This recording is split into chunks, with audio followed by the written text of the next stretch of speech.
Bayern win the title again. Juve offer two-player swap deal. EPL sides chase Leipzig forward. A transfer roundup and today's great debate all coming up in the next few minutes. As I'm your host, Matt Froelich. You are the Onefootballers, and this is the Daily News. First off, and surprise, surprise, it really shouldn't be news to you, but Bayern Munich have won the Bundesliga title yet again.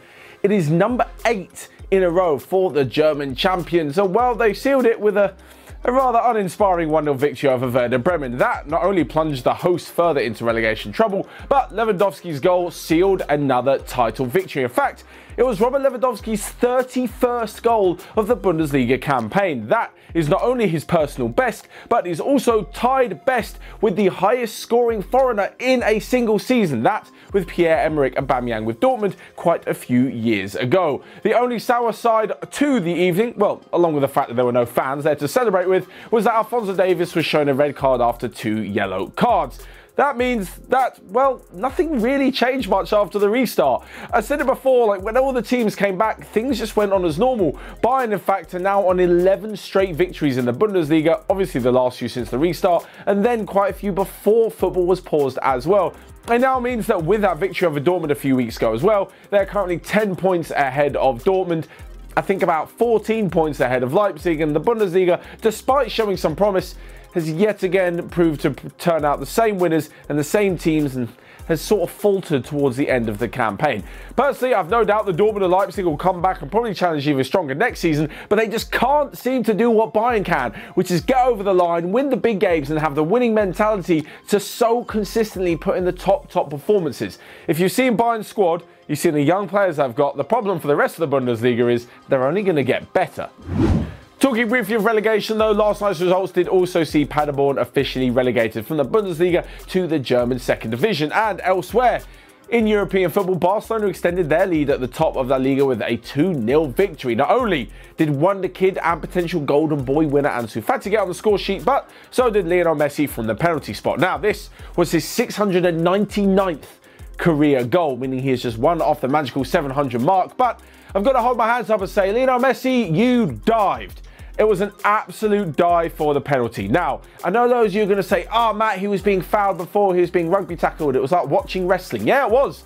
There was like 7 fouls on Messi outside the box. None of that excuses diving in the box. I don't care whether it's like a coming together of all these fouls and he deserves a penalty. Nothing. The referee didn't deem him enough to give him a foul. Messi still had the ball, but forget all that. He went into the box. A guy barely touched him in the back and he went over. It was a dive, plain and simple. Anyway, he put the penalty away and Leganes were never going to come back from that. So next up, and to how Juventus plan to bring in 2 Chelsea players this summer. Well, they're going to offer 2 of their players. Now, we all know that Juventus have got one of the biggest squads in Europe, so they've got quite a few players that they can let go if they really want to bring in some new ones. Those 2 players are Federico Bernardeschi and Adrien Rabiot, and apparently they're going to offer them to Frank Lampard's Chelsea in return for Jorginho and Marcos Alonso. Now, there's a lot to pick apart here, so we'll go with Juventus first. Firstly, Bernardeschi, since coming in from Fiorentina, I believe it was, just has failed to live up to the hype. Yes, he's a very good player. He's not always getting the starts at Juventus. Not quite sure where his best position is, or even if he fits into the system. So I can see why they kind of not necessarily be eager to get rid of him. But it's not such a big deal if they were to lose him over the summer. With Adrien Rabiot, they bought him in the free. Things haven't worked out, so they'll be losing him for no money, so it's not really such a big deal. He clearly doesn't really have the right attitude when it takes to play at the top level. But from Chelsea's side, Jorginho is quite a key player to them, and I'm not so sure they'd be eager to let him go. If they were really interested in Adrien Rabiot, which I'm not sure they should be, then maybe they try and bring him in as well as Jorginho. I don't see them being the same player. I'm not quite sure if they did let Jorginho go, they then have a really good passer in the centre of midfield.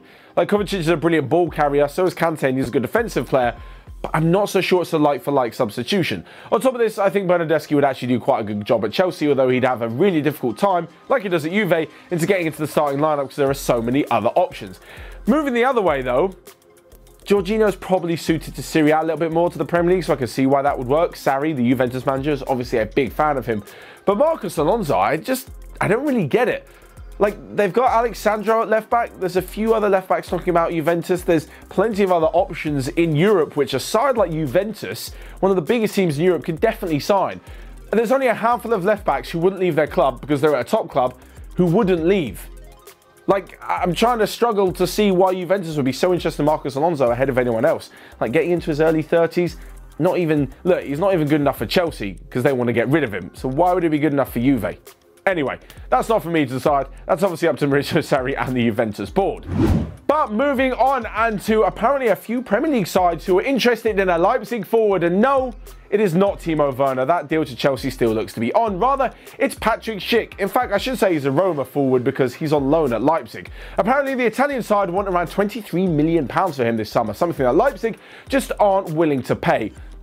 This throws up all sorts of ideas and questions in my head that if Leipzig, who have got him, they've seen how well he's done. I say, well, you know, he's got around 10 goals in the Bundesliga this season, and they're not willing to pay 23 million for him. So if he's not worth that, why would a Premier League side who haven't had him in their squad, who haven't seen him in the Premier League, be willing to pay that? Something doesn't quite add up to me. First off, there's Newcastle, and if they aren't willing to spend the money, even though they've got bags of it, I'm not quite sure it's going to be worth it. Personally, I think they'll probably have quite a few others on the list ahead of him. Second is Everton, who, again, they went and bought a big striker from Serie A last season, Moise Kean, and that didn't really work out. Again, I'm not so sure whether that would be a good deal unless they manage to sell Moise Kean. Obviously, Dominic Calvert-Lewin is still there, and so is Richarlison. And the last one is Spurs, and funnily enough, I mean, obviously, I'm against Spurs wasting money. This is the one out of the three I can kind of see happening because he'd be a good backup. Like at Leipzig, Schick came in knowing that Werner is the guy, along with Yusuf Poulsen. Poulsen not so much, but Timo Werner is the striker. Schick probably wouldn't get all the games that he wants, but he was moving to, you know, a bigger club in the Champions League. Chances are Spurs aren't going to be in Champions League next season, but coming in as a backup to Harry Kane, I can kind of see that one working. I'm not saying Schick's coming in and delighted to be sat on the bench, but he seems to be at that level where he wouldn't demand to start every game, and he's not so bad that he wouldn't be a good stand-in should Kane get his regular 2 to 3 month injury that he gets every single season. But moving on from that and to a quick roundup of the rest of the day's news and transfer news that you might have missed. A big if, Aston Villa are to avoid relegation, they're going to charge around 80 million for their club captain Jack Grealish.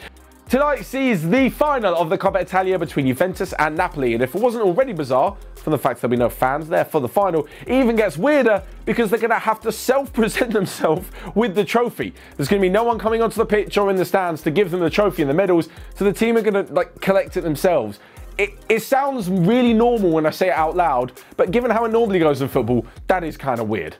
Both Chelsea and Leicester are interested in Brentford's 24-year-old winger Said Benrahma. And lastly but not least, some really quite odd EFL news, and the second oldest player in all of the English Football League has left Morecambe. That is 41-year-old Kevin Ellison. Now, for those of you who don't know who he is, do a quick Google. You'll find out he's got something like over 680 appearances in league football for the likes of Leicester, Rotherham, Hull, Tranmere, Stockport, Morecambe, and a few others as well. Really an English football legend, and yeah, looks like he'll be heading out of the professional game at the age of 41.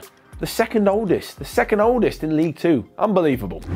So with a shout out to that legend, we move on lastly but not least to the great debate from this week. This is why I pose a question to all of you guys in the comment section below, and this week it's an either or. It's a pretty simple question, but one that you're going to have to think long and hard about. So let's say you're a professional footballer. Would you rather have your entire career becoming a club legend with your favourite team that you support and hold so dear to your heart, or would you rather win trophies, not really be a club legend, with your biggest rivals? Personally, you guys are going to know me by now. It's definitely got to be a club legend with your favourite team. I just couldn't do it. I'm not sure I could look myself in the mirror and be like, look at all these trophies I won with Arsenal or Chelsea. It's just not happening.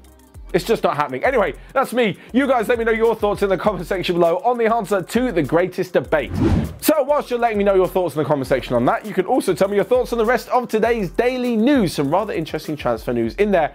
And you know what? You can throw in a prediction for the Coppa Italia final between Juve and Napoli as well. Whilst you're at it, smash the like button, hit the subscribe button with the notifications bell, and click here or here to check out all of the other videos we've got going on Onefootball. But until next time, I will see you guys later.